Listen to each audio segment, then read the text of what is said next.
Hi, welcome to the TC. My name's David, and today we're going to be taking a look at the iPad Air 2 in 2022. Is it still usable today?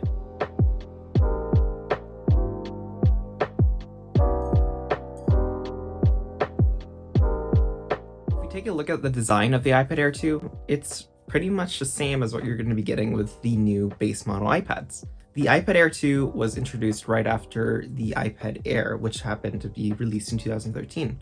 So the iPad Air 2 in 2014 just was a slight revision of the iPad Air. Now we had a laminated glass display along with a thinner body. So the body of the iPad Air 2 is 6.1 millimeters thin. So that means that this is actually about as thin as the regular iPad Pro. So that means this is actually thinner than the current generation iPhones and even the regular iPad. So this actually has a pretty nice build, and honestly the design is nice and light and it's really thin, so no issues there. It looks pretty much the same as what you're going to be getting with the regular iPads. Now on the front we do get only a 9.7-inch display. However, this is a regular laminated display, so you don't have any corners or edges where you can see the air gap in between the display. That means that when you're actually using the display, it looks very realistic and lifelike, like you're touching it. So it's like you're touching the pixels. Now, if you have like the regular iPad, you have that air gap, so you don't actually touch directly onto the LCD. So that is something that was really nice about the iPad Air 2 that you can't really get on the regular base model iPad. You have to get the iPad Air or an iPad Pro now. Now, the display on this iPad is just a regular sRGB display, and honestly, I have no complaints about it. Yeah, it doesn't have the P3 color support or True Tone, but you do get things like night shift, and honestly, it gets pretty bright and it's crisp, so I don't really have any issues there. The only thing I would say is, of course, the bezels are a little bit thick compared to our standard that we have today with the 10.2 inch with the base model iPad, but it's still usable. I mean, if you're just using it to watch videos or like read a book, yeah, this is perfectly fine. Now, with the iPad Air 2, you also got Touch ID for the first time on iPad. The Touch ID sensor, of course, allows you to unlock your iPad using the Touch ID home button. But this is the first generation Touch ID, so it is a little bit slower, so just adjust your expectations for that. However, I haven't really had too many issues with using Touch ID on this iPad, so pretty good. Now, the iPad Air 2 also came with upgraded cameras over the regular iPad Air. Now we had an 8 megapixel camera on the back and a 1.2 megapixel camera on the front. I think the 1.2 megapixel camera on the front is actually the same as the iPad Air. However, the camera on the back was a new and improved 8 megapixel sensor, which allowed for a lot more dynamic range and quality in your photos compared to the original iPad Air. That being said, though, this is basically the same exact sensor that they have on the base model iPad right now. So yeah, I mean, it's not really like the greatest thing to use. You do get up to 1080p recording, which is nice, but it's honestly, it's not that good. So just use your phone. But the microphone quality, as you would expect to, is also just mediocre. It's not really anything to talk about. In my opinion, it's more just a microphone just to get the job done, you know. This was also the first iPad to get rid of the mute switch, as you can see here, and with that they added a software mute switch. Now all the following iPads after that actually don't have a mute switch, so this is the first iPad to not have the mute switch. You do get a headphone jack on the top, which is something really nice to have, especially considering the new iPad Pros don't have one, which I wish they did. There's also the ability to get cellular on this iPad, like this iPad here has, and you see that it has this black antenna on the top that allows for the cellular signal to pass through. On the bottom, that we have the 2 stereo speakers and the lightning connector. Now with the 2 stereo speakers, I have noticed something with the iPad Air 2. It does seem to vibrate quite a bit when you're listening to music. I don't know why, but I looked online and it seems to be the major consensus that the iPad Air 2 is so thin that the vibration from the speakers is causing it to vibrate the entire device. So whenever you're playing music or watching a movie, do be prepared. This thing does vibrate quite a lot. I would say that the speakers on the iPad Air 2 are alright, but they don't get very loud and they also don't have a lot of bass. So if you're looking to, listen to music using just the iPad Air 2, yeah, it will get the job done, but it's not going to be the best quality. However, like I said earlier, you have that headphone jack, so you can plug in external speakers or headphones which is nice to have considering that.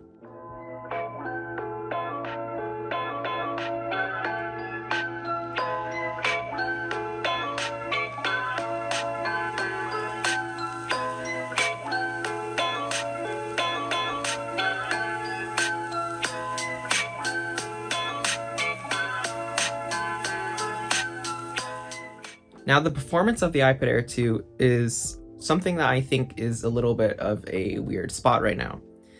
It's running the latest iOS, which is iPadOS 15.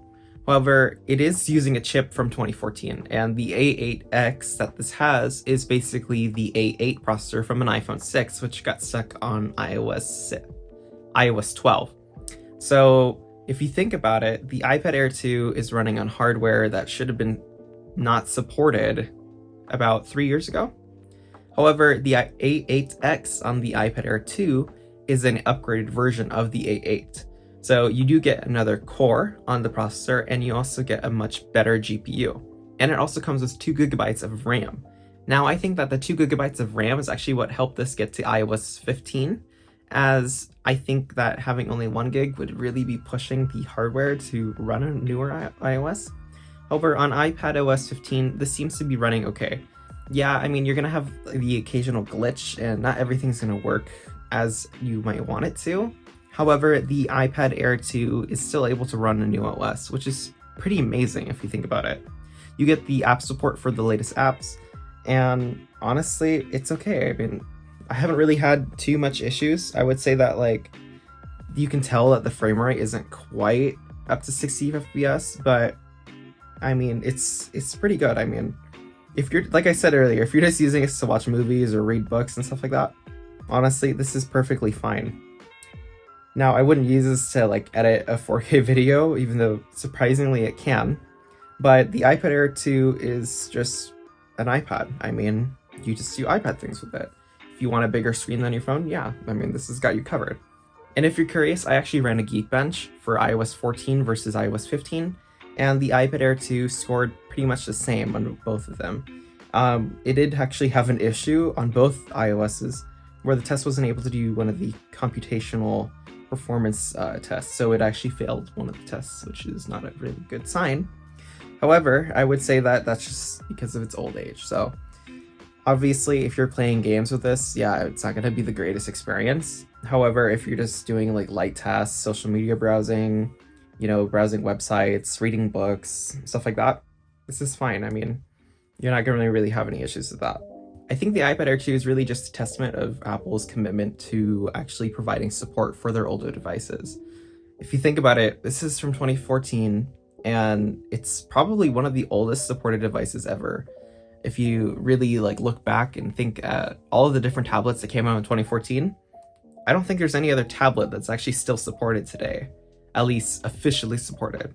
Yeah, you can download custom ROMs onto Android tablets and stuff like that, but it's not the same as actually getting official support, you know what I mean? So I think that's where the iPad Air 2 is really, you know, become something of like a really cool thing to look back on, considering that this is something from almost a decade ago and it's still being supported today. And honestly, yeah, it looks pretty similar to what we're still using today. So I think that they really thought about where this was going to go in the future, and it paid off. So my overall consensus with the iPad Air 2 is that, yeah, I mean, you can use the iPad Air 2 today. And I think the major things that you're going to be running into is really just that age of the processor and the GPU, plus the 2 gigabytes of RAM. Now, that being said, though, if you're just using it for iPad things like watching movies or, I don't know, maybe reading a book, this is perfectly fine, honestly. And honestly, I can see people still getting use out of this today. Now, yeah, it doesn't have all the nicest features. It doesn't have Apple Pencil support. It doesn't have that very good speakers. The camera kind of sucks. But I mean, if you're looking just for a bigger screen to use, I mean, it's got a big screen. So it's an iPad. Now, that being said, though, if you're looking to do stuff with your iPad that you want to do like more, I don't know, creative work like editing videos or drawing, then yeah, I'd say look at the newer generation iPads, or even the iPad Air or iPad Pro if you're really looking to make a huge jump. Now, obviously, not everyone can afford an iPad Pro or even the iPad Air, because let's be honest, are pretty expensive. But if you're looking at a used iPad, or even just the regular base model iPad for $329, honestly, you get most of the things that all the other iPads have. So you get Apple Pencil support, you get the smart keyboard support, and honestly, if you, if you value the camera, then you should just be using your phone, right? So that's my consensus with the iPad Air 2, honestly. If you have one, yeah, sure, you can use it still. But I wouldn't go out and buy one necessarily, since the regular iPad is such a good deal for what you're getting. Now, do you guys own an iPad Air 2, or did you have one that you used before? Let me know in the comments below how you liked it and if you're still using one today.